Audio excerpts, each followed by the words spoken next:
Welcome to The Explainer. So let me ask you right out of the gate. Are you tired of your day running you instead of you running your day? Today, we are diving into a really fascinating breakdown of how we can completely transform our chaotic, unpredictable days. And we're going to do it through simple, incredibly powerful daily rituals. We're going to see how bringing structure back into your life doesn't actually require some massive, overwhelming overhaul. Instead, it's all about a series of highly focused, intentional habits. Think about it for a second. Do you ever feel like you're just kind of stuck on autopilot? You know the feeling. You run around absolutely slammed from the moment your alarm goes off until your head finally hits the pillow. But then when you look back at the end of the night, it feels like nothing truly important actually got done. Honestly, a lot of people live their whole lives this way without even realizing it. They just get completely swept up in this constant current of demands. But the really great news from our source material today is that you absolutely have the power to change this. Because there is a massive fundamental difference between living reactively and living intentionally. When you're living reactively, you're just going with the flow. You're letting the world, your overflowing inbox, and everyone else's emergencies totally dictate your schedule. But intentional living, well, that means making deliberate, conscious choices that actually align with your core personal values. It's essentially about taking the steering wheel back.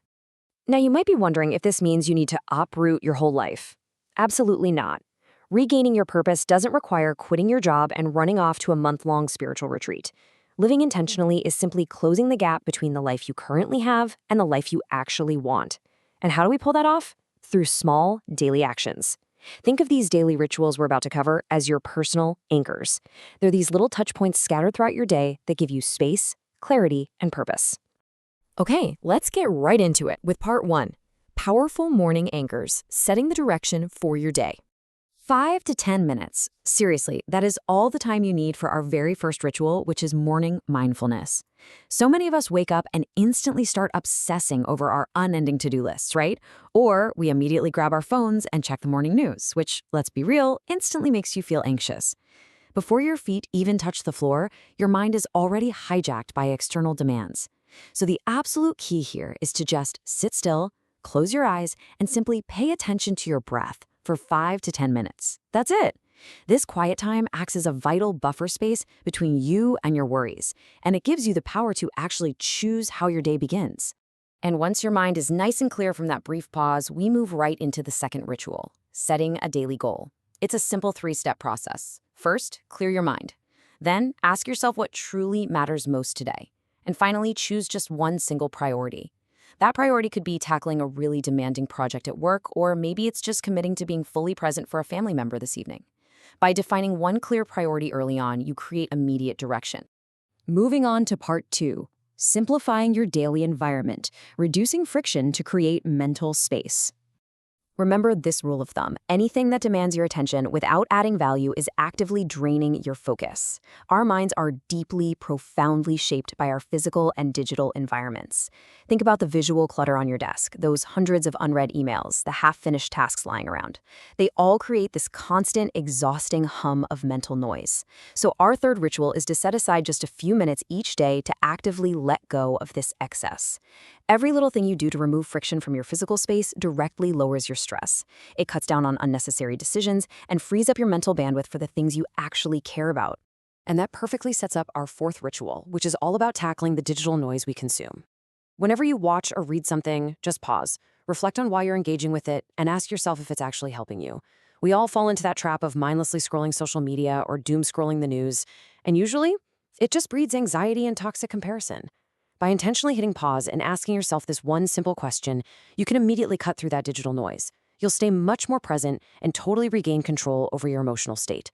Now, you know that wall you hit at around 2 or 3 in the afternoon? That is classic decision fatigue.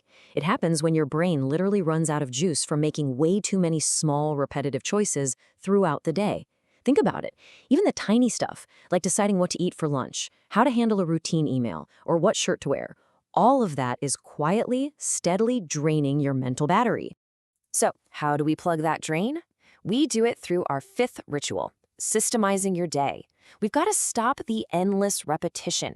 You do this by planning ahead wherever you can, simplifying those recurring choices, and automating the repetitive tasks. Basically, if a decision doesn't need to be made over and over again from scratch, turn it into a system. By drastically reducing the number of low-impact decisions you have to make, you are going to free up massive amounts of mental energy for the complex tasks that actually require your creativity and your full intention. All right, let's shift into part 3, grounding afternoon routines, reconnecting with the present moment. Our sixth ritual is honestly one of my favorites. It involves taking just 10 to 15 minutes for a totally simple analog activity. We're talking sketching, practicing handwriting, watering your indoor plants, knitting, or even just working on a physical jigsaw puzzle. Why does this matter? Well, constantly stressing about your responsibilities keeps your brain locked in a state of abstract worry. Getting your hands busy with a steady physical task forces those racing thoughts to slow way down. It pulls your attention completely out of your head and back into the physical present. It's a remarkably effective way to build a quiet pause into your busy afternoon. Next up is a topic that, let's be real, gives a lot of us some underlying anxiety: money management. But our seventh ritual is a daily financial check-in that literally only takes 3 to 5 minutes. That's it. By taking just a handful of minutes every single day to jot down your expenses and quickly review your accounts, you stay intimately aware of exactly where your money is. This completely destroys the anxiety of getting a nasty surprise at the end of the month. It turns financial tracking from a stressful chore into a simple, manageable routine, giving you total peace of mind. Now, for ritual number 8, we have to completely rethink how we view rest. Rest is not a luxury. It is not some prize you only get if you've been productive enough today. It is an absolute essential need. Real rest means leaning into guilt-free activities that actively restore your energy.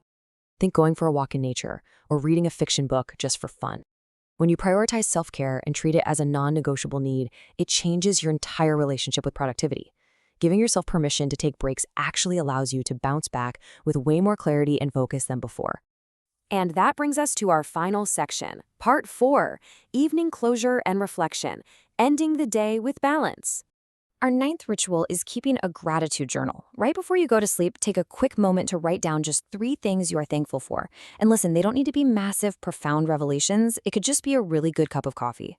The consistency is the only thing that matters here. Over time, this super simple practice literally trains your brain to stop hyperfixating on what's stressful or missing. Instead, it forces you to look for what is steady, meaningful, and working well. It is a game changer for building emotional resilience. Finally, we wrap up with the 10th ritual, daily reflection. Ask yourself, what actually went well today? When did I actually start paying attention? And what can I realistically do differently tomorrow? Spending just a couple of minutes reviewing these questions before your head hits the pillow really honors the progress you made that day. It highlights your patterns, grounds you back in your core values, and proves that you are actively taking charge of your life rather than just standing by and watching it happen. So, what does this all mean? The absolute core goal of everything we've talked about today is simple. Turn stress from something that happens to you into something you can actively manage. By putting these 10 structured rituals into play, you stop living in reaction mode. These habits hand you back your stability, they hand you back your control, and ultimately, they help you design a life that is truly aligned with who you want to be. And you do it all through small, intentional actions. Which brings us to a really important challenge for you. Which one ritual are you going to start practicing tomorrow? Seriously, just one. Remember, progress matters so much more than perfection here. Please do not try to implement all 10 of these tomorrow morning. That completely defeats the purpose and you'll just burn out. Pick just 1, maybe 2, that feel the most relevant to your life right now and practice them consistently. I want you to really think about that as we wrap up this explainer. Start small, stay grounded, and go take back your time. Thanks so much for learning with me today.